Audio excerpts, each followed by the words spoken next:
Ometeotl, saludos amigos de Serpiente Emplumada.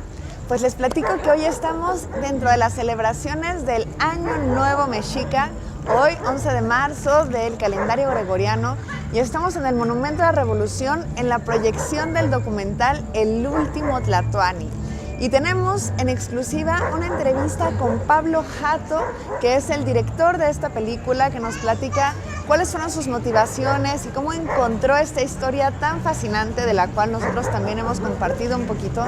Y es muy interesante escuchar sus puntos de vista acerca de este tema y de cómo el cine mexicano está jugando un papel muy importante en poder compartir nuestra historia, que sabemos que muchas personas en nuestro país no la conocemos. Entonces realmente es una oportunidad grandiosa de que podamos involucrarnos en algo tan fascinante que es toda esta leyenda, todo este mundo perdido que nos corresponde y que es parte de nuestra herencia. Entonces agradecemos al colectivo Alianza Nahuaca que organizó esta proyección y estamos muy honrados y muy agradecidos de poder compartir esta información con ustedes. Así es que platíquenme qué les parece, cuáles son sus comentarios sobre esto y si ustedes estarían dispuestos a ir a Ixcatiopan para ver los restos de nuestro Tlatoani Cuauhtémoc, para ver si toda esta historia es real, si conectan con ella o no. Cuéntenme qué les parece. Tlazocamati. Todo surgió con un grupo de psiquiatras y psicólogos que tenían un proyecto piloto para tratar, digamos, de una forma terapéutica el daño provocado por la violencia en las poblaciones de Guerrero, de los lugares que han sufrido violencia por parte del narco, por parte de la política. Entonces eligieron un pueblo como proyecto piloto y ese pueblo era el pueblo de Ixcatiopan, que en ese momento era el pueblo con el índice de violencia más alto del país. Me llamaron y me dijeron, oye, tenemos este proyecto piloto, quisiéramos ver si nos puedes ayudar a documentar un poco el trabajo que vamos a hacer con la población allá. Y me pareció un tema muy interesante y muy bonito. Y dije, sí, claro, por supuesto, voy, encantado. Agarré mi cámara, mi equipo, me fui con ellos a Ixcatiopan. Yo no conocía Ixcatiopan. La carretera es tremenda, hace falta meterse 2-3 pastillas para el mareo porque no hay una sola línea recta en no sé cuántos kilómetros. Y yo dije, ¿dónde demonios voy a llegar? No, porque no tenía ni idea, yo jamás había ido a Ixcatiopan. Y cuando llegué me encuentro con un pueblo muy bonito, un pueblo que ha sufrido mucho por culpa de la violencia. Y ya estando en el pueblo, hablando con la gente del pueblo, me empiezan a preguntar los del pueblo, ¿por qué no va usted a ver los restos de Cuauhtémoc que están en la iglesia? Yo no tenía ni idea, dije, bueno, los restos de Cuauhtémoc en la iglesia, tampoco existen los restos de Cuauhtémoc, yo ni siquiera sabía. Y efectivamente entro en la iglesia y me encuentro el esqueleto y me empiezan a contar la historia, las personas del pueblo me empiezan a contar, no, pues tiene usted que hablar con el maestro, tiene usted que hablar con fulanito, tiene usted que hablar con menganito. Y me fui como una pelotita de ping pong, hablando con toda la gente del pueblo y claro, me encontré con una historia maravillosa. Y cuando el grupo de psicólogos con el que iba, de repente me dijeron, ya nos vamos. Y yo les dije, no, ¿saben qué? Yo me quedo en Ixcatiopan, porque aquí hay una historia muy interesante que nadie conoce. O sea, que en general en México nadie la conoce. O sea, se la conoce, digamos, cierto grupo de gente, ¿no? Pero en realidad es una historia desconocida, ¿no? Por desgracia. Y creo que se tiene que contar. Es una historia muy interesante. Además es una historia llena de historias dentro de la misma historia. O sea, está la historia de Cuauhtémoc, está la historia bueno, pues de cómo se descubrió, del problema que hubo con Eulalia Guzmán, los problemas que hay ahora con la minería. O sea, son muchas historias dentro de una sola película. Yo creo que es un tema muy interesante. Entonces sí dije, aquí hay una película. De hecho, ahí está la película. Y de acuerdo a lo que investigaste, ¿podrías aseverar que los restos son reales? Los restos de Cuauhtémoc. Eso no lo puede decir, por desgracia, nadie. Si realmente queremos saber si son reales o no, habría que hacer un estudio de ADN y compararlo con los resultados de otro estudio de ADN que habría que hacer buscando, ahora sí, lo más cercano posible a la familia o a los familiares de Cuauhtémoc. Se podría hacer un estudio genético y ver de todos los huesos que encontraron ahí, porque encontraron muchos huesos aparte de los de Cuauhtémoc, que se supone que son de su familia. y ver si realmente son huesos que pertenecen a una sola familia. Eso sería muy interesante porque eso acercaría todavía más el tema de que los huesos son auténticos, ¿no?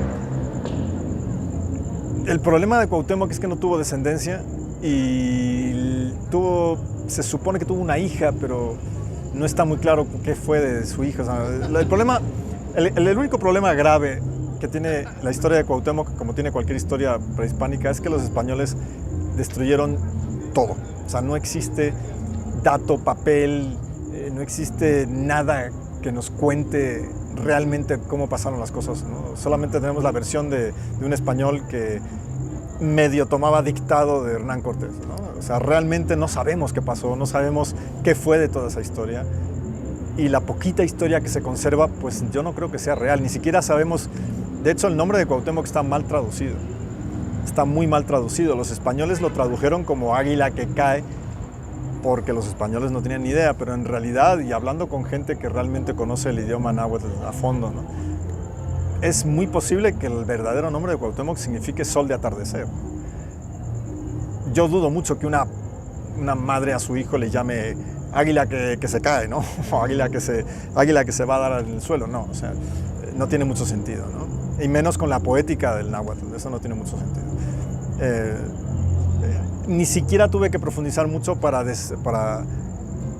desmentir muchos mitos que hay con respecto a Cuauhtémoc y con respecto a su nacimiento, o sea, hay muchas cosas que se han convertido en leyenda, se han ido convirtiendo en leyenda y por desgracia no son reales, ¿no? Pero se han convertido en leyenda porque había que rellenar el hueco, no se sabe absolutamente nada, ¿no?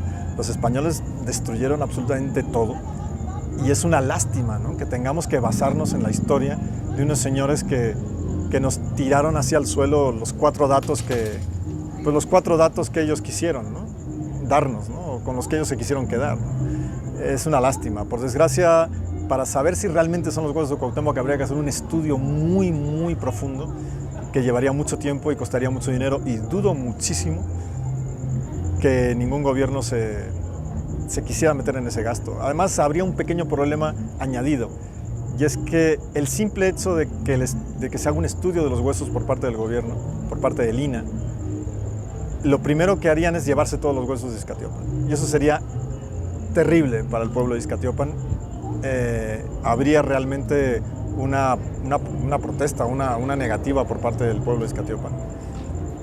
Y además sería un crimen, porque si de por sí han desaparecido huesos, ¿no? Imagínate, si se los llevan de ahí, seguramente 10 años después dirían, pues siempre no, ¿no? A lo mejor los huesos desaparecerían o aparecerían en el Museo de Antropología mal puestos.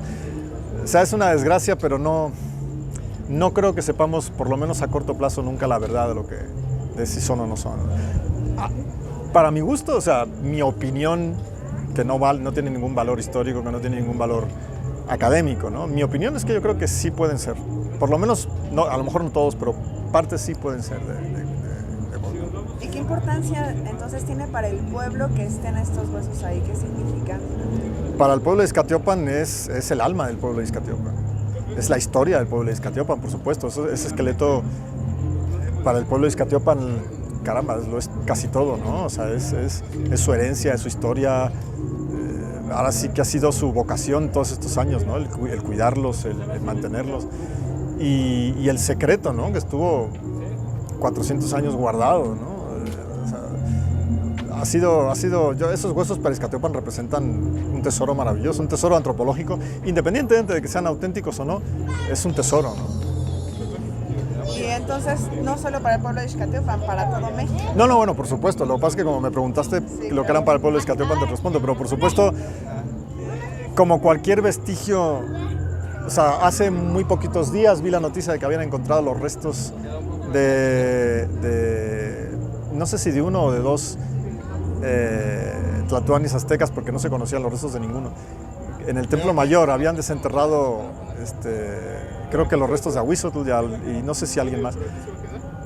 Y ni siquiera eran restos completos, una parte del esqueleto, una parte. Entonces, realmente pues es importantísimo. Es como en Egipto la tumba de Tutankamón, ¿no? O sea, nada más que quizá el valor que se les da allá a los restos arqueológicos no es el mismo, por desgracia, que el que se les da aquí.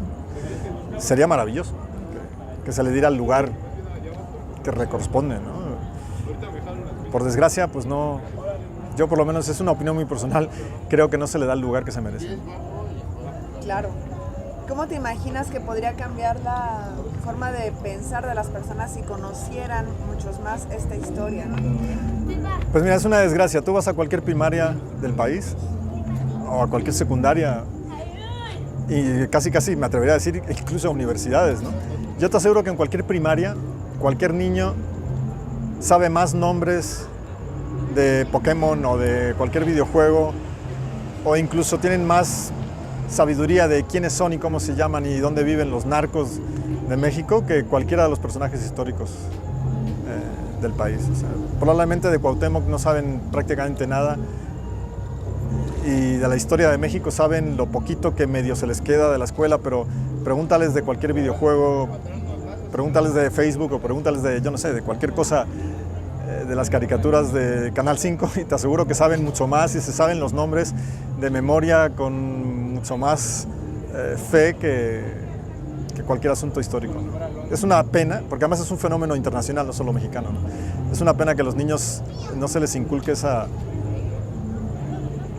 pues ahora sí, esa pasión por la historia, ¿no? Por su propia historia, la historia del país, ¿no? Que en el fondo es la historia de todos a nivel internacional. O sea, la historia de un país es la historia del mundo, ¿no? A fin de cuentas.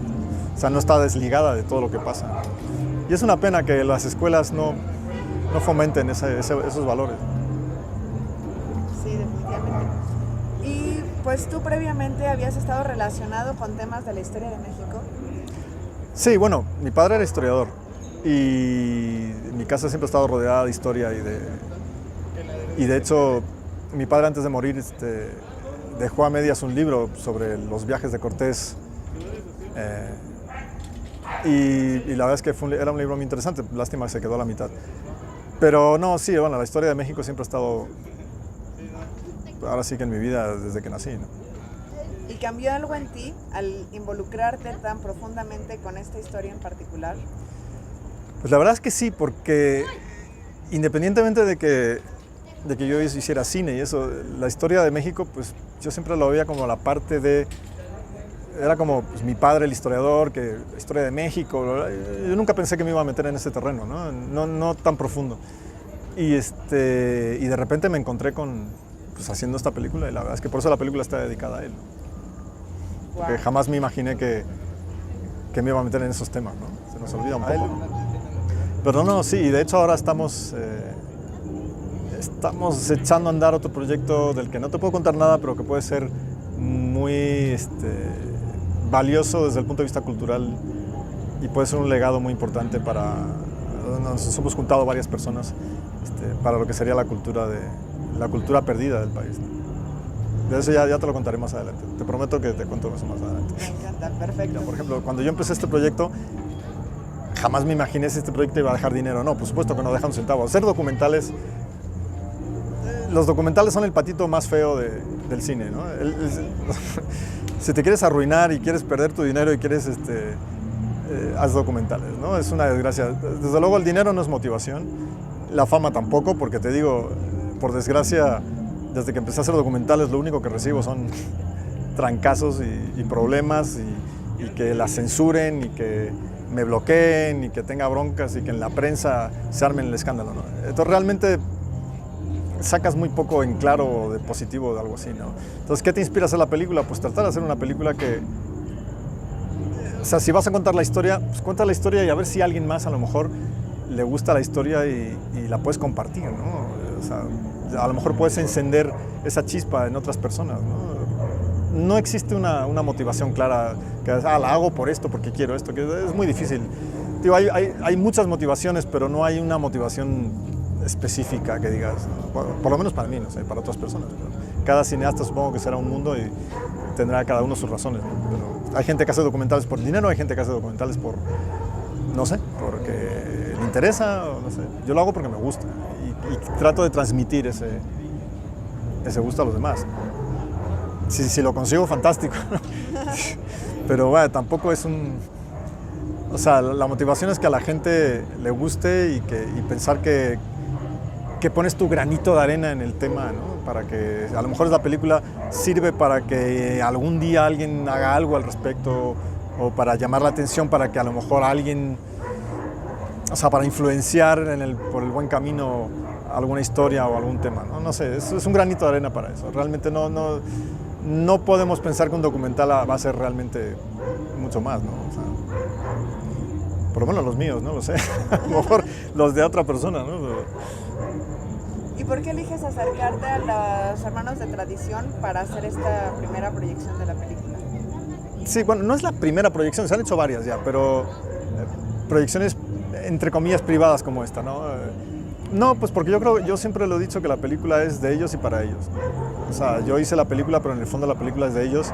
Creo que la película debe estar en manos de las personas que conservan la tradición y que luchan por conservar la tradición, y realmente el interés económico es nulo, y aunque lo hubiera, no es lo que persigo, ¿no? Entonces, en un momento dado prefiero que la película esté en manos de las personas que realmente pelean por la tradición, y que la vean y que en un momento dado pues sea para ellos, ¿no? O sea, de hecho la película no es algo que pueda regalar así, o sea, pero en principio sí, ¿no? O sea, la película es de ellos y ya les he dicho que ellos pueden hacer con la película lo que ellos crean conveniente, y el chiste es difundirla como ellos crean conveniente también. Muy bien. ¿Y hay algún mensaje final que quisieras compartirnos? No, pues simplemente que espero que la película por fin el gobierno nos permita estrenarla como se debe, para que la pueda ver el mayor número de personas, y tratar de que la película se difunda como lo que es, ¿no? No es un panfleto de propaganda, no es un panfleto subversivo, no es un ataque contra nadie, es la historia tal y como creo que la he contado la forma más fría posible.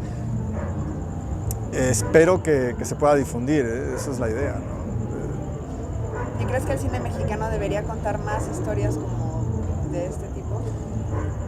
Digo, el cine en general, no solo el mexicano, ¿no? Hay tantos temas en el mundo que se podrían contar, es infinito la cantidad de temas maravillosos que se podrían contar, ¿no? Cada cineasta elige el que quiere. En este caso, pues yo elegí este y ahí está la película. Yo creo que el cine mexicano a lo mejor debería preocuparse más por México que por Hollywood, ¿no? Y a veces está más preocupado por Hollywood que por México, y eso es un poco triste. Es un poquito triste. A mí me da mucha tristeza cuando hablan del cine mexicano y hablan de los grandes cineastas mexicanos, y ninguno de los grandes cineastas mexicanos ni vive en México, ni trabaja en México, ni hace películas mexicanas. Y no porque ellos no quieran, sino porque es que pues, tienen que vivir de algo. Y aquí en México, o sea, Iñárritu, Guillermo del Toro, pues ellos en México probablemente no podrían hacer el cine que quieren. Es imposible. Se morirían de hambre, literalmente. Y no harían lo que ellos quieren. Y si en Hollywood les dan chance de hacerlo, que bien, pero el problema es que en México nos vamos quedando sin gente que realmente haga cine mexicano. Y la gente que hace cine mexicano pues recibe pocos apoyos, el público tampoco responde quizá como se deba, la distribución es muy triste, entonces pues está un poco asfixiado, ¿no? Pues hay que pelear, ¿no? Y la mejor forma de pelear es tratar de hacer el mejor cine posible. Un saludo a Serpiente Emplumada, y un canal maravilloso, y que a lo mejor en una de esas pronto tiene la película en el canal. Excelente.